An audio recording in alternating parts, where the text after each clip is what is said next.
সোমবার ইরানের রাজধানী তেহরানে ধর্মীয় নেতাদের এক সমাবেশে বক্তব্য রাখেন খামেনি। সেখানে তিনি ফিলিস্তিনের গাজা, ভারত ও মিয়ানমারে মুসলিমদের দুর্দশা নিয়ে আলোচনা করেন। পরে ওই বক্তব্যের অংশ খামেনির এক্স অ্যাকাউন্টেও প্রকাশিত হয়। এক্সে খামেনির পোস্টে উল্লেখ করা হয়েছে, মিয়ানমার, গাজা, ভারত অথবা অন্য কোথাও মুসলিমদের যে কষ্টের মধ্যে দিন কাটাচ্ছে, তার প্রতি যদি আমরা উদাসীন থাকি, তাহলে নিজেদের মুসলিম হিসেবে গণ্য করা আমাদের পক্ষে সম্ভব নয়। ভারতের সংখ্যালঘু সম্প্রদায় সম্পর্কে ইরানের সর্বোচ্চ নেতা আয়াতুল্লাহ আলী খামেনির মন্তব্যের বিরুদ্ধে তীব্র প্রতিবাদ জানিয়েছে নয়াদিল্লি। সোমবার ভারতের পররাষ্ট্র মন্ত্রণালয়ের মুখপাত্র রণধীর জয়সওয়াল এই প্রতিক্রিয়া প্রকাশ করেন।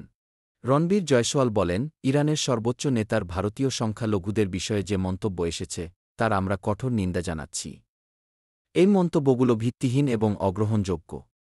যেসব দেশ সংখ্যালঘুদের নিয়ে আলোচনা করছে, তাদের পরামর্শ দিচ্ছি যে, অন্যদের বিষয়ে মন্তব্য করার আগে নিজেদের কর্মকাণ্ডের দিকে নজর দেওয়া উচিত।